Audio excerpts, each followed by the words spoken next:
drama yung Algerno in the shower mo. Natatawa niyang sabi na makaakyat siya sa sariling silid. You need your ex-boyfriend succumb to death from jealousy, don't you? Nakangitiring wika ni Richard. Yun pala si Russell Alonso? Ang gwapo naman pala talaga. Mas gwapo ka dun. Tinungo niya ang closet para maghanap ng damit na isusuot. Isang fitted dress na may planging neckline ang napili niya. Tamang-tama para sa pangaakit niya kay Russell. What's the real score between you two? May nakaraan ba kayong hindi na-resolve? Siya lang naman ang lalaking nagtaboy sa akin na magsawa na. Pwede bang wag na natin pag-usapan? He acquired 20% of Metro Pacific and now he's volunteering to teach you how to manage the company. Palagay ko'y gusto niya ulit mapalapit sa'yo. What for? Kung ganda lang ang pag-uusapan, ay maraming nakapalibot sa kanya na mas maganda sa akin. Baka hindi niya matanggap na pagkatapos sa aming maghiwalay, ay isang mayamang negosyanteng pinakasalan ko. Don't underestimate yourself. Marami nga siguro maganda at sexy dito sa Pilipinas. Pero iba ang karisma mo sa mga lalaki. Alam mo bang maraming doktor sa New York Medical City ang nagtatanong ng impormasyon mo? Napakaraming puti na doon at mga agresibo pa. Thanks for the compliment. At salamat din kanina dahil isinalba mo yung pride ko. I asked Nick to act like a husband, but it seems that he only cared about his company. Umiling siya nang maalala kung paano siya iniwan ni Nick kanina sa sofa para salubungin si Russell. No problem. If you need my help, I'll be willing to act as your lover. Isang ngiti ang pinakawalan niya. Nagmukha patuloy siyang flirt at liberated maipamukha lang kay Russell na wala itong puwang sa buhay niya. Aalis kami, papuntang New York. Do you think you can manage her alone? Paano si Zach? Zach? Oh shit! Hindi pwedeng malaman ni Russell na may anak ako, Richard. Kailangan nating bumaba ka agad. Baka masobrahan sa confidence si Russell at akyatin ako dito sa silid. Mabilis niyang kinuha ang mga damit para sana lumabas nang pigilan siya ni Richard. Maligo ka na't magbihis dito. Babantayan ko na lang si Russell na huwag umakyat dito. Thanks, Chard. Pero kailangan mong bilisan. Baka pumalaho ng iyak dito si Zach. Hindi na natin may tatago yan. I will. Pumasok na siya sa banyo at mabilis na nag-shower. Pagbaba niya ay nasa Commodore na sina Richard at Russell, habang si Nick ay nasa library daw at hinihintay siya. You look beautiful, babe. Pinaraan ni Richard ang mata hanggang sa dibdib niya na hindi niya maiwasang pamulahan ng mukha. Hindi dahil kay Richard mismo, kung hindi kay Russell na nakatitig din sa pisnging dibdib niya. Confidence, Esmeralda. Hindi kailangan manghina ng tuhod mo sa mga titig ni Russell. Nagtungo siya sa library kung saan naghihintay si Nick sa pagdating niya. Kahit ako ay ngumiti na makita ang ayos niya. Don't patronize me now. Kanina lang hindi mo magawang hawakan ng kamay ko. Did I ask you to pretend as my real husband? Inis niyang wika. I'm sorry. Hindi lang talaga ako sanay sa ganoon. So, you can pretend to be my lover? Si Richard na lang ang magpapanggap. Bahala na kung lumabas na nagtataksil ako sa'yo. If you had met me 10 years ago, it would be a pleasure to be your lover, Esmeralda. Isang nakangiting sagot ni Nick na tila naaaliw. Sisiguraduhin ko na walang makakalapit sa'yo. Why do you need Richard to do that? Ikinakatakot mo bang akitin ko ulit ni Russell kapag nagkalapit kayong dalawa? Of course not. Pero ngayong nakalantad ng sarili ko sa publiko, tiyak na lahat ng matay nakatutok sa akin. You know already that everyone is curious how we end up together. They will watch how we hold each other's hands o how you kiss me. Makikita nila na hindi talaga tayo totoong mag-asawa. Bata pa lang ako'y nasa mata na ako ng publiko. Do opinions of others matter to you? No! I don't care what others would think. Ano pinag-aalala mo kung ganon? O ang ibig mong sabihin ay wag magduda si Russell na hanggang ngayon wala ka pa ring lalaking pinapapasok sa puso mo? I'll be honest with you, Nick. Russell is egoistic and self-centered man. Kung hindi lang sa pakiusap mo, Hindi ko na siya gusto makatrabaho. Let me assure you, he will treat you well because you are my wife. Tulad rin ng sinabi ni Richard kagabi, kung gusto mong dispatchahin siya kaagad, kailangan mo matutunan na mabilis ang pamamalakad sa kumpanya. It will be the best if you will be able to convince Roger to work with you. Isa pa yung anak mong yan. Ang hirap kausapin. May bago na namang gustong kumpanyang itayo. Gusto ko nang mawalan ng pag-asa. This is his company. Why is it so hard for him to forgive an old and dying man? You are not dying, Nick. Ano ka ba? Isang pagak na tawang pinakawalan nito, saka tumayo at lumapit sa kanya. Do you remember when you were first surrounded by my bodyguards to me? You were so frightened. I wanted to give you comfort, but I was scared you'd run away. Yes, I was sexually assaulted and almost got raped. Ilang gabi akong binabangungot dahil doon. But day by day, you were able to heal and you became stronger. Noong mga panahon naman na malakas ka na, ako naman ang pinanghinaan ng loob. I wanted to ask for your comfort, but then again, I got scared you might misunderstand my intentions. Nick, kung bata mo pa ako nakilala, gugustuhin kong alagaan ka bilang asawa. Pero hindi. Mas magiging mabuti tayo mag-ama. Ang sabi ng tiya Alma mo, hindi mo naranasan ang aruga ng iyong ama? I don't need a father figure. I need a man to pretend as a husband. You can treat me as your father, rather than you ask me to be your lover. Kung may gugustuhin ako na mapangasawa mo, yun ay si Roger. Alam ko magiging mabuting asawa ka sa anak ko. Isang mahinang halakhak ang pinakawala niya. Palagi nitong sinasabi na bagay sila ni Roger. Well, he showed interest 2 years ago when they met at Zen Club. Pero noong mga panahon na yon, ay baliw pa siya sa pagmamahal ni Russell. May isa ka pang kasalanan sa akin. Bakit dito mo pinapunta si Russell? Kayong alam mong ayoko malaman niya na may anak ako. Paano kung maagang nagising si Zach at karga ko siya kanina? I'm sorry again. Gusto ko lang paamuin ng mga Alonso, kaya ko siya pinapalapit sa atin.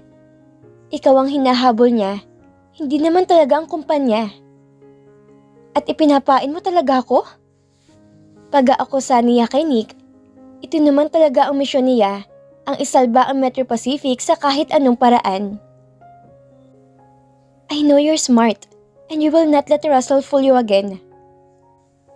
I'm just worried it would not turn out the way you want it, Nick. Tulad ng sinabi ko, hindi ganun kabait ang mga Alonso katulad ng pagkakakilala mo. Baka sa halip na maisalba mo mga empleyado, mas lalo silang nawala ng trabaho dahil sinakop na ng Alonso Air ang Metro Pacific.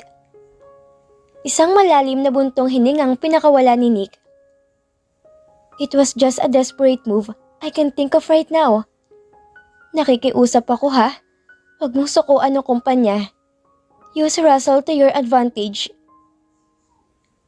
I don't want to feed his ego.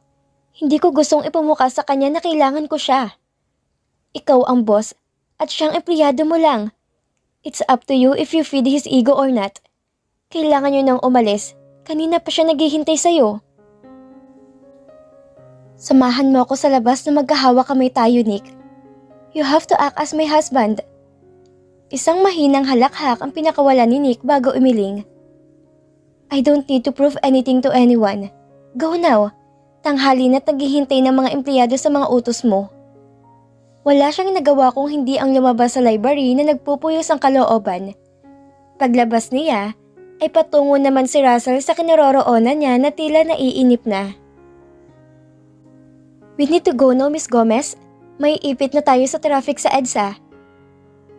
Esmeralda Gomez Chu, Mr. Alonzo. I am married woman. I expect that you acknowledge my husband. Hindi nito pinansin ang sinabi niya na tuloy-tuloy sa library para magpaalam kay Nick. Sinamantala naman niya na pinuntahan si Richard para ito maghatid sa kanya sa garahe.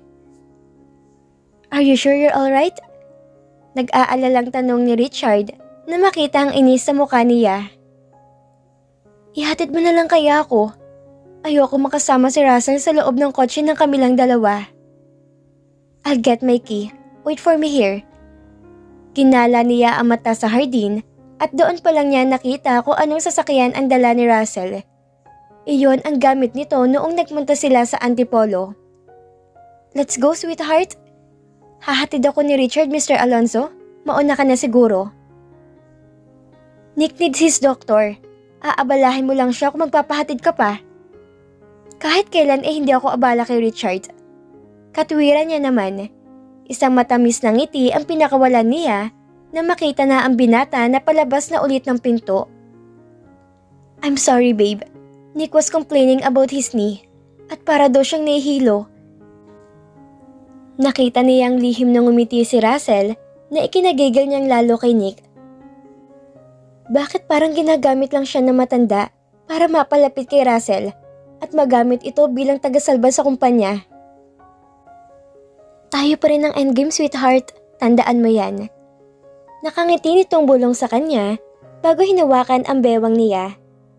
Dapat hindi siya pumalag dahil plano naman talaga niyang akitin to hanggang mahumaling ulit to sa kanya.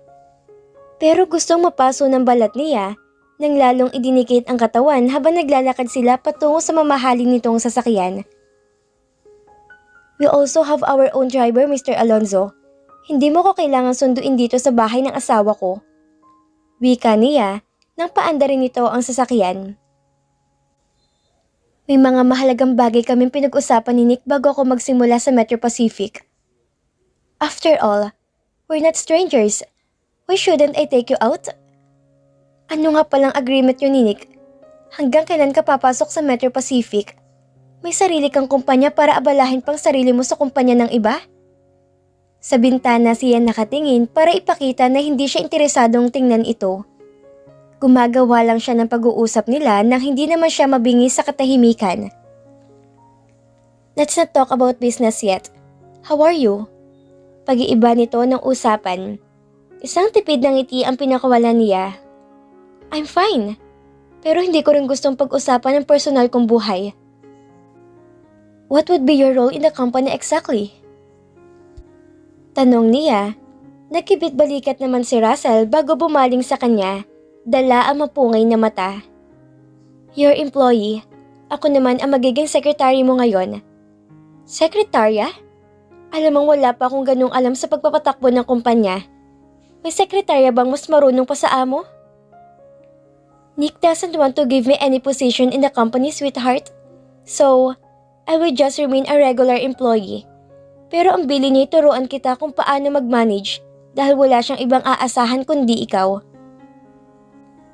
May mga naituro na sa akin ng asawa ko, kaya baka sandaling panahon na lang ang kailangan mong ilaan sa akin sa pagtuturo.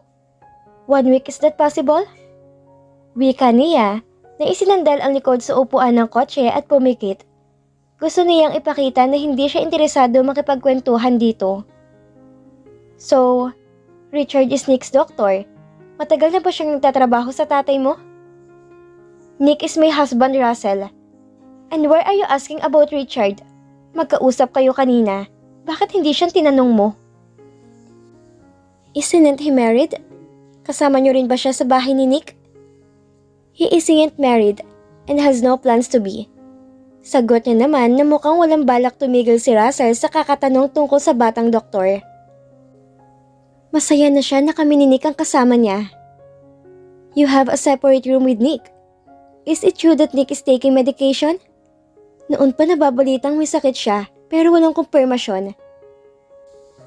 Napapikit siya nang maalala na dapat isasilid ni Nick siya tumuloy kaninang maliligo siya. Pero wala naman siyang gamit sa silid ng matanda. Dinaig mo pang chismoso sa daming tanong mo, Mr. Alonzo. Russell Esmeralda. Why is it hard for you to pronounce my name since this morning? I prefer formalities. Malayo pang opisina ng Metro Pacific. May I sleep for a while? Maaga ako nagising kanina dahil may mga pinag-aralan pa akong reports. Sige, matulog ka. Pagising mo, nasa Antipolo na ulit tayo. Pabiro nitong wika nang umiti pang nilingon siya. Hindi siya gumanting ngiti. Siguro nga ay nagbibiro lang ito, pero wag siyang matulog at masagot niyang napakarami nitong tanong Pumikit siyang muli, bagamat nakikiramdam kung liliko ba nito ang sasakyan. Mabuti na lang at hindi. Pagdating sa opisina, ay kaagad niyang tinungo ang silid. Nagulat siya nang nakasunod to sa kanya. Maghanap ka na bakanting silid na pwede mong pagpirmahan, pero hindi ka pwedeng nakabuntot lagi sa akin. Pabagsak siyang umupo sa kabinuklat ang folder sa ibabaw ng mesa. Isang linggo niya nang pinag-aralan ang financial report na ipinasa sa accountant. May mga hindi siya maintindihan, pero hindi niya matanong kay Nick dahil bahala na daw ang accountant na gumawa niyon. Lumakad si Russell patungo sa gilid niya at mabilis sa pinaraanan ng mata ang report. Ni wala pang 2 minuto ay nagkomento na to. A lot of important details are missing here. Ikaw bang gumawa nito? No. May sariling accountant si Nick. Nasaan siya? She's gone. I think she submitted her resignation 3 weeks ago. Without proper turnover? Can we call her to extend her service? Hindi na siya makontak ni Nick. Ibang empleyado na nga ang tumapos ng report. Nakita na ba to ni Nick? Yes. Anong sabi niya? Ilagay ko na lang daw sa filing cabinet. Yun lang? Isang buntong hininga ang pinakawala nito. Then you have no choice but to work with me longer. Then 1 week, kailangan natin pag-aralan ang mga dokumentong to at mga supporting documents na nakatago sa file. Huwag kang gumawa ng dahilan para matagal tayo magkasama. Kung si Nick nga sinabi na walang problemang report na to, bakit kailangan pang pag-aralan? Nick's accountants are doing their job already. Ako na nagsasabi na hindi. Kahit si Nick ay hindi na nagtatrabaho gayong siya pa rin ang CEO dito, dapat inakita niya kung anong problema sa report na yan. Nick is doing his job. Pagtatanggol niya sa matanda, kahit nagpapagamot siya sa Amerika, sinisika pa rin niyang umuwi dito para pamahalaan ng kumpanya. Okay, I'll consider that he is sick, that he cannot fulfill the duty of being the CEO. Ibigay mo sa akin ang file na yan para mapag-aralan ko. Hindi ko pwedeng ibigay ito sa'yo. This is strictly confidential. Stockholder din ako dito. As a silent partner, yes. At bilang wala ka namang posisyon dito sa kumpanya, wala ka rin karapatang hingin ng anumang bukod sa final na report na ibibigay ng secretary ng asawa ko. He must postpone trip then. You are right. He is the CEO. It is his responsibility to protect our investment. Alam mo matagal nang nalulugi ang kumpanya. Bakit kasi binili mo pa?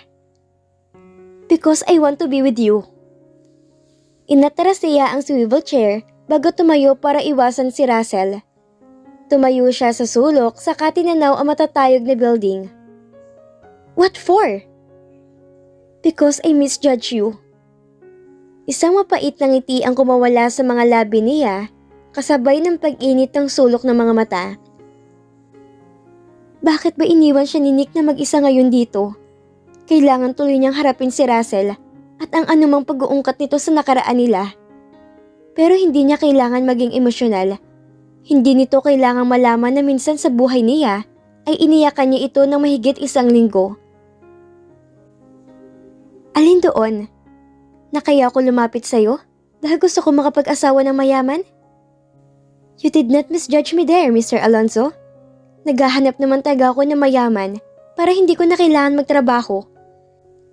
Magsha-shopping na lang ako na magsha-shopping at wawaldasin ko ang pera na mapapangasawa ko. I know that's not true. Salungat nito na inahakbang pa ang mga paa palapit sa kanya. Hindi mo personal na kilala si Nick noon at wala kayong relasyon habang magkarelasyon tayo. Nakatakda ng kasal namin ni Nick habang tayo pa. Pahayag niya. Kung anong hinala mo'y totoo yun. Why did you offer yourself to me then? Ilang beses na may nangyari sa atin, Esmeralda. For fun. Kibit balikat niya ang sagot. Look at Nick, Mr. Alonzo. Can he offer fun and excitement? Pera lang niya ang habol ko. You don't have to feel guilty. Gusto ko lang ng libangan noong mga panahon na yon. I can still offer you fun now. Wala na siyang aatrasan dahil dingding na ang katabi niya at wala siyang magawa kung hindi ang salubungin ang mga mata nito dahil itinaas nito ang mukha niya. Hindi na kailangan. Richard is enough. Mabilis siyang depensa para ipamukha na may ibang lalaki pa naman sa buhay niya. Then you can tell me who kisses you better after this? Bago pa siya makasagot, ay nahapit na nito ang bewang niya at nailapat na ang mga labi nilang dalawa. Tila libu-libong kuryente ang nanulay sa katawan niya katulad ng kung ano-anong nararamdaman niya noon. Walang nagbago kahit nararamdaman niya noon. Walang nagbago kahit katiting. Gayunman, ay hindi niya rin maipaliwanag ang lungkot na bumabalot sa dibdib niya. Bumalik ang lahat ng sakit na nararamdaman niya nung itinaboy siya ni Russell. Nagpakalayo-layo siya. Dumaan siya sa paghihirap at pagsubok na halos hindi niya nagawang iahon ng sarili. Nagpakasal siya kay Nick na hindi niya naman mahal. May mga gabi pa rin dinadalo siya ng bangungot na hindi niya pa maiwala. Lahat ng iyon ay dahil sa bulag na pagmamahal niya kay Russell. Tumigil ito sa paghalik na malasahan ng likidong nanggaling sa mga mata niya. Pinahid nito ng daliri ang pisngi niya. Don't ever kiss me again, Mr. Alonso. I loved Richard, and I don't want to hurt him. I promise myself that he will be the last person I fall in love with. Bumitiw naman ito bago tumingin to sa malayo pagkatapos ilagay sa bewang ang mga kamay na kanina lang ay nakayakap na sa katawan niya.